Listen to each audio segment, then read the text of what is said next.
الحمد لله نحمده ونستعينه ونستغفره ونعوذ بالله من شرور أنفسنا ومن سيئات أعمالنا. من يهده الله فلا مضل له ومن يضلله فلا هادي له. ونشهد أن لا إله إلا الله وحده لا شريك له الذي أرسله بالحق بشيرا ونذيرا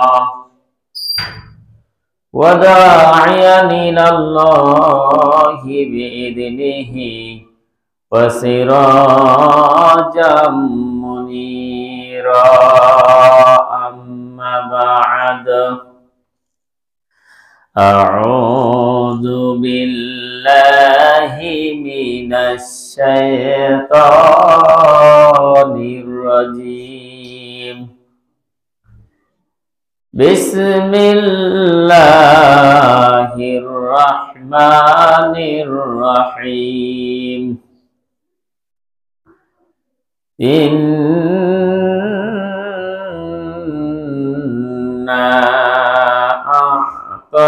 أعطيناك الكوثر فصل لربك وانحر إن شانئك هو الأبتر.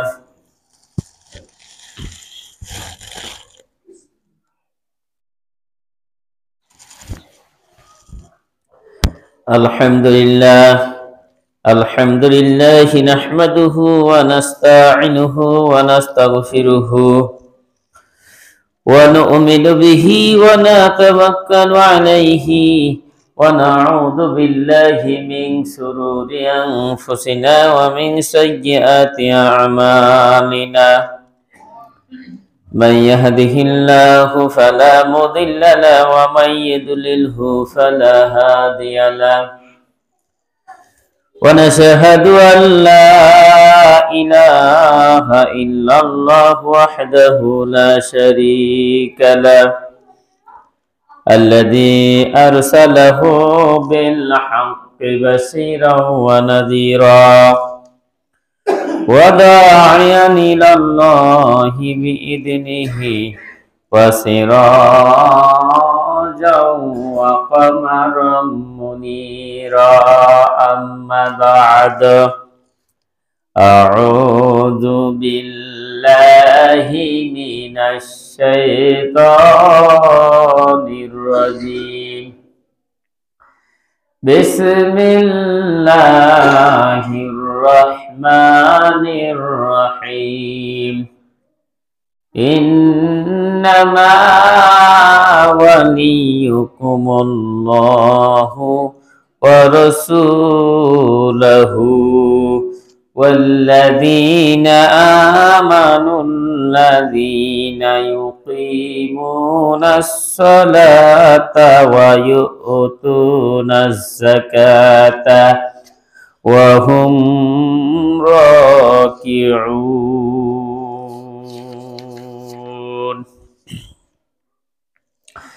وعن أبي هريرة رضي الله تعالى عنه قال قال رسول الله صلى الله عليه وسلم أرأيتم لو أن نهرا بباب أحدكم يغتسل فيه كل يوم خمسا هل يبقى من درنه شيء؟ قالوا لا يبقى من درنه شيء. قال فذلك مثل الصلوات الخمس يمحو الله بهن الخطايا. رواه البخاري। আলহামদুলিল্লাহ, আমরা সর্বপ্রথমে সেই মহান রব্বুল আলামিনের দরবারে শুকরিয়া জ্ঞাপন করছি যে মহান রব্বুল আলামিন আমাদেরকে বিগত একটি সপ্তাহ অতিবাহিত হওয়ার পর এই সালাতুল জুমার মসজিদে আসার তৌফিক দান করেছেন। এই জন্য আমরা সেই মহান রব্বুল আলামিনের দরবারে লাখ কোটি শুকরিয়া আদায় করছি। সকলে বলছি আলহামদুলিল্লাহ। তারপরে বিশ্ব নবীর প্রতি অগণিত দুরূদ ও তাসলিমা বর্ষিত হোক। সকলে বলছি সাল্লাল্লাহু আলাইহি ওয়াসাল্লাম। সম্মানিত উপস্থিতি, আমি আপনাদের সামনে বুখারী শরীফের একটি হাদিস এবং সূরা মাইদার 55 নম্বর আয়াত তেলাওয়াত করেছি। এই আয়াতের পাশাপাশি আরো কিছু আয়াত এবং এই হাদিসের পাশাপাশি আরো কিছু হাদিসকে সামনে রেখে আজকের সংক্ষিপ্ত পরিসরে জুমার খুতবা শেষ করব। মা তাওফিক ইল্লা বিল্লাহ, তাওয়াক্কালতু ওয়া ইলাইহি উনীব। আমরা গত কয়েক জুম্মা থেকে শুনছিলাম সালাত সম্পর্কে। আজকেও সালাতের শেষ করে দেব আজকে। পাশাপাশি ওই যে আয়াতে সূরা মাইদার আয়াতে 3টি বিষয় সম্পর্কে আল্লাহ মেসেজ দিয়েছেন এবং যে হাদিস তেলাওয়াত করেছি এই হাদিসের অনুবাদ করে কি মেসেজ দিয়েছে এই বিষয়টা আজকে আলোচনা করব। যে আমরা গত কয়েক জুমা থেকে শুনছিলাম সালাতের বিভিন্ন বিষয়, শোনার পর গত 2-3 জুম্মা থেকে সালাতের শিক্ষা সম্পর্কে আমরা শুনছি। আজকেও আমরা 2টি পয়েন্ট আমি বাছাই করে রেখেছি, পাশাপাশি ওই আয়াতগুলো নিয়ে আলোচনা করব ইনশাআল্লাহ।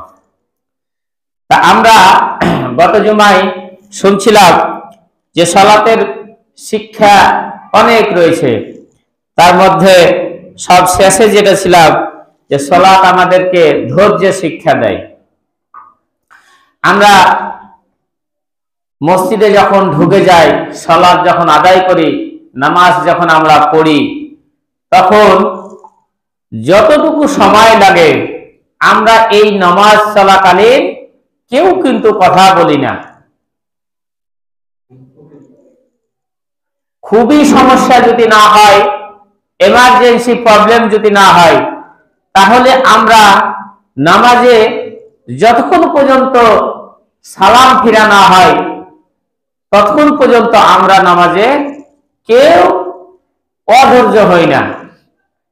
তা আল্লাহ রাব্বুল আলামিন এই সালাতে যেমন বান্দা এসে ধৈর্য সহকারে যেমন আমার এই ইবাদতটা পালন করে, আল্লাহ তাআলা বলছেন এই ধৈর্যটা প্রত্যেকটা ক্ষেত্রে, প্রত্যেকটা ইবাদতের ক্ষেত্রে বান্দাকে নিয়ে যেতে হবে। আপনি ব্যবসা করছেন, ধৈর্য নিয়ে আপনাকে আল্লাহর উপর তাওয়াক্কুল করে ব্যবসা করতে হবে। দেখা যাবে আপনার একদিন সাকসেসফুল হবেন। আপনি স্টুডেন্ট, আপনি লেখাপড়া করছেন, ধৈর্য নিয়ে সময় নিয়ে আপনাকে লেখাপড়া করে যেতে হবে। দেখা যাবে একদিন আপনার সফলতা আসবে। আপনি চাকরি করছেন, ধৈর্য নিয়ে আপনার আল্লাহর উপর বিশ্বাস করে সৎভাবে চাকরি করে যেতে হবে। দেখা যাবে আপনার আল্লাহ ওখানেই বরকত দিবে। প্রত্যেকটা কাজে নামাজ থেকে এই যে শিক্ষা, ধৈর্য। আর আজকে দেখুন যে বাঙালি অথবা মুসলমান যদি আমরা বলি, মুসলমানদের মধ্যে সবচাইতে যেটা অভাব আমরা লক্ষ্য করি, যে কোনো কাজে আমরা অধৈর্য হয়ে যাই, যে কোনো কাজে আমরা তাড়াতাড়ি হতাশ হয়ে যাই। অথচ আল্লাহ রাব্বুল আলামিন বলছেন লা তাকনাতু মির রাহমাতিল্লাহ, বান্দা তুমি কখনো নিরাশ হয়ে যেও না, হতাশ হয়ে যেও না, তুমি কখনো হাল ছেড়ে দিও না। নামাজে যেমন তুমি ধৈর্য নিয়ে দীর্ঘক্ষণ সময় নিয়ে তুমি যেমন নামাজ আদায় করো, প্রত্যেকটা কাজে, তোমার ব্যক্তি জীবন হতে পারে, পারিবারিক জীবন হতে পারে, সামাজিক জীবন হতে পারে, চাকরির ক্ষেত্র হতে পারে, বিভিন্ন জায়গাতে যে কোনো কাজ করতে হবে ধৈর্য সহকারে। কেননা আল্লাহ রাব্বুল আলামিন যা মুমিন বান্দা হবে, মুমিন বান্দা হবে, এই মুমিন বান্দাদেরকে আল্লাহ রাব্বুল আলামিন অনেক পরীক্ষা করেন। আল্লাহ রাব্বুল আলামিন বলেন ওয়ালা নাবলুওয়ান্নাকুম বিশাইইন মিনাল খাউফি ওয়াল জু'i ওয়া নাকসিম মিনাল আমওয়ালি ওয়াল আনফুসি ওয়াস সামারাত ওয়া বাশশিরিশ সাবিরিন। আল্লাহ এখানে দুইটি তাকিদ ব্যবহার করেছেন। অবশ্যই অবশ্যই অবশ্যই অবশ্যই আমার প্রিয় বান্দা যারা পৃথিবীতে হবে, যাদেরকে আমি বেশি ভালোবাসি, অবশ্যই অবশ্যই তাদেরকে 5টি বিষয়ে আমি পরীক্ষা করব। ওয়ালানাবলুওয়ান্নাকুম বিশাইইন মিনাল খাউফি, 1 নাম্বার পরীক্ষা, পৃথিবীতে তাকে আমি ভয় ভীতি দিয়ে পরীক্ষা করব। আল্লাহর যেগুলো প্রিয় বান্দা হবে, আল্লাহ তাআলা বলছেন যে 1 নাম্বার তাকে আমি ভয় ভীতি দিয়ে তাকে আমি পরীক্ষা করব। ভয় ভীতি, আপনি ঈমান নিয়ে চলবেন, আপনি ইসলামের পথে চলবেন, আপনার বিভিন্ন বালা মুসিবত আসবে। বান্দা, আমরা নিজেই সাক্ষী, বিগত 17টা বছর যারা কোরআনের কথা বলেছে, কোরআন বুকে ধারণ করেছে, কোরআনের হক কথা বলার চেষ্টা করেছে, এদেরকে র্যাবের ভয় দেখানো হয়েছে, এদেরকে পুলিশ দিয়ে ভয় দেখানো হয়েছে, এদেরকে বিভিন্ন সেনাবাহিনী, বিভিন্ন সরকারের গোয়েন্দা সংস্থার মাধ্যমে তাদেরকে ভয় ভীতি দেখানো হয়েছে, যাতে তারা কোরআন নিয়ে চলতে না পারে, কোরআনের পথে যারা চলতে না পারে। এই জন্য আল্লাহ তাআলা বলছেন যে আমার প্রিয় যেগুলো বান্দা, সেগুলো 1 নাম্বার পরীক্ষা, সেটা হচ্ছে ভয় ভীতি দিয়ে। অনেক সবাই র‍্যাবকে বেশি ভয় করেছে, রবকে কম ভয় করেছে। রবকে কম ভয় করেছে মানুষ, র‍্যাবকে দেখে ভয় করেছে, এমন এক সময় গেছে। কিন্তু বদরের যুদ্ধে, উহুদের যুদ্ধে, খাইবারের যুদ্ধে, মুতার যুদ্ধে থেকে শুরু করে অসংখ্য যুদ্ধ সংঘটিত হয়েছে মুসলমান এবং বেধর্মীদের মধ্যে। ওই সময় মুসলমানেরা একমাত্র আল্লাহকে ভয় করেছে। আল্লাহকে ভয় করেছে ওই জন্য 313 জন বদরের যুদ্ধে আর 1000 জন কাফের মুশরিক তাদের বিরুদ্ধে জয়লাভ করেছে। উহুদের ময়দানে মুসলমান সংখ্যা 1000 জন, কাফেরের সংখ্যা, মুশরিকের সংখ্যা 3000 জন। এভাবে প্রত্যেকটা যুদ্ধে দ্বিগুণ তিনগুণ মুশরিকরা, কাফেরেরা মুসলমানের সংখ্যায় বেশি ছিল। তারপরও ওই সমস্ত বান্দারা ভয় করেছে একমাত্র আল্লাহকে। আর আল্লাহ তাআলা বলেছেন, পৃথিবীতে যারা আমার প্রিয় বান্দা হবে, মাহবুব বান্দা হবে, এদেরকে প্রথম ভয় দিয়ে আমি সর্বপ্রথম পরীক্ষা করব। তাহলে এই যে পরীক্ষার মধ্যে আপনি এই ভয় ভীতিতে আপনি আপনার ঈমান থেকে পিছনে চলে আসেন কিনা, আল্লাহ এটা দেখবেন। ওয়ালানাবলুওয়ান্নাকুম বিশাইইন মিনাল খাউফি ওয়াল জু ওয়া নাকসিম মিনাল আমওয়ালি ওয়াল আনফুসি ওয়াস সামারাত, ভয়ের পর আমি ক্ষুধা দিয়ে মানুষকে ভয়, ক্ষুধা দিয়ে তাদেরকে অভাব অনটন দিয়ে আমি পরীক্ষা করব। আমার প্রিয় বান্দা যারা হবে, তারা কখনো ধৈর্য হারা হয়ে যাবে না। যতই ক্ষুধা হোক, যতই অভাব হোক, যতই সংসারে অনাটন হোক, তারপরও বান্দা আল্লাহর পক্ষ থেকে, আল্লাহর দ্বীনের পক্ষ থেকে তারা পিছনে হটে আসবে না। যারা আল্লাহর প্রিয় মাহবুব বান্দা হবে, আল্লাহর প্রিয় বান্দা হবে, জান্নাতি বান্দা হবে, এদেরকে প্রথমে ভয় দেখা হবে, ভয় দিয়ে পরীক্ষা করা হবে। তারপর ক্ষুধা, অভাব, অনটন, চাকরি থাকবে না, ফসল নষ্ট হয়ে যাবে, আপনার পুলিশে এসে বাড়ি ঘর ভেঙে দিবে, এই রকম ভাবে আপনাকে এমন অভাব অনটনে ফেলবে। আল্লাহর প্রিয় মাহবুব বান্দা যারা হবে, জান্নাতি বান্দা হবে, আল্লাহ পাক বলছেন যে এরা ঈমান থেকে পিছনে হটবে না, তারপরও তারা আল্লাহর প্রতি তাওয়াক্কুল করে থাকবে। অনাকসি বিনাল আমওয়ালি ওয়াল আনফুসি, তারপর র‍্যাব এসে, পুলিশ এসে, সরকারি দল এসে তুলে নিয়ে গিয়ে আপনাকে ক্রস ফায়ার করে দিবে। আপনার সামনে আপনার ছেলেকে ক্রস ফায়ার করবে, আপনার সন্তানকে ক্রস ফায়ার করবে, আপনার বউকে ক্রস ফায়ার করবে, তারপরও সে ভয় খাবে না।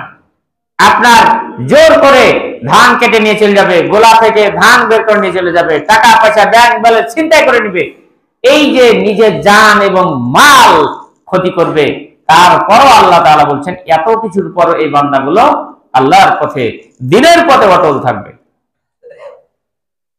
ওয়ালানাবলুওয়ান্নাকুম বিশাইইন মিনাল খাউফি ওয়াল জু ওয়া নাকসিম মিনাল আমওয়ালি ওয়াল আনফুসি ওয়াস সামারাত ওয়া বাশশিরিশ সাবিরিন। আল্লাহ তাআলা বলেন এই 5টা বিষয় কোন বান্দা যদি ধৈর্য ধারণ করতে পারে, আল্লাহ তাআলা বললেন এই ধৈর্যশীল বান্দাদেরকে তুমি সুসংবাদ দিয়ে দাও। তাহলে এই সুসংবাদ আপনার নবী রাসূল পেয়েছেন, এই সুসংবাদ সাহাবীগণ পেয়েছেন, এই সুসংবাদ তাবেঈগণ পেয়েছেন, এই সুসংবাদ তাবে তাবেঈনগণ পেয়েছেন, এই সুসংবাদ খোলাফায়ে রাশিদিন পেয়েছেন, এই সুসংবাদ ইসলামী মনীষীগণ পেয়েছেন। এই সুসংবাদ আপনি আমি যদি এখনো পালন করি আমরাও পাবো। কিয়ামত পর্যন্ত যদি এই অভাব অনটনের মধ্যে এই পাঁচটি বিষয়ের মধ্যে যদি ধৈর্য ধারণ করতে পারে কোনো বান্দা, আল্লাহ তাআলা বলছেন সেই হবে আমার প্রিয় বান্দা, জান্নাতি বান্দা। আর নামাজ শিক্ষা দিচ্ছে এই ধৈর্যের, যে অভাব অনটন থাকতে পারে, আপনি যখন নামাজে দাঁড়িয়ে গেলেন, ইমাম সাহেব আল্লাহু আকবার বলে দাঁড়িয়ে গেল, আপনি একেবারে সালাম ফিরার আগ পর্যন্ত আর কোনো কথা বলবেন না, আর কোনো দিকে যেমন তাকান না, ডানে বামে তাকান না, যেভাবে আল্লাহ নামাজ পড়তে বলেছেন সেভাবে যেমন আপনি আমি পড়ছি। আল্লাহ তাআলা বলছেন প্রত্যেকটা কাজে, দিনের প্রত্যেকটা ইবাদত পালন করার ক্ষেত্রে অভাব অনটন থেকে শুরু করে ভয় ভীতি, নিজের জান জীবন সন্তান, আপনার জায়গা জমি বাড়ি ঘর, এমনকি বিভিন্ন পরীক্ষা আসবে, তারপর এই নামাজের শিক্ষা ওই ইবাদত গুলোতে আপনাকে ধরে রাখবে। আমার প্রিয় বান্দা, যারা মুসলমান বান্দা হবে, নামাজ থেকে তাদেরকে এই শিক্ষা দেওয়া হচ্ছে। যাই হোক, তাহলে আমরা শুনছিলাম যে নামাজের আরেকটি শিক্ষা ধৈর্য ধারণ করা। তারপরে নামাজের আরেকটি শিক্ষা, সেটা হচ্ছে আপনার ভেদাভেদ দূর করা, উঁচু নিচুতে কোনো পার্থক্য না রাখা।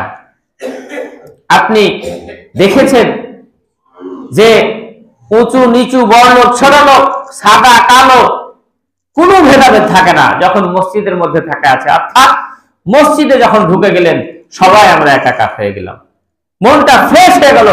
এই ফ্রেশ মনটা প্রত্যেকটা কাজে আপনাকে রাখতে হবে। আপনি সৌদি আরবে যখন আজান দেয় তখন সোনার দোকান ফেলে রেখে, মুদির দোকান ফেলে রেখে, কাপড়ের দোকান ফেলে রেখে মানুষ নামাজে চলে যায়। যারা সৌদি আরবে গেছেন তারা জানেন, দেখেছেন, তারপরও কোনো চুরি হয়নি। কারণটা একটাই, যে নামাজ আপনাকে এই যে এমন একটা শিক্ষা দিয়েছে, নামাজ এমন একটা শিক্ষা দিয়েছে যে এখানে এসে চোর, মালিক, রাজা, প্রজা, ধনী, গরিব, বড় লোক, ছোট লোক, কোনো ভেদাভেদ যেমন থাকে না, কোনো মানুষের মধ্যে অশান্তি থাকে না, সবার মনটা যেমন ফ্রেশ হয়ে যায়।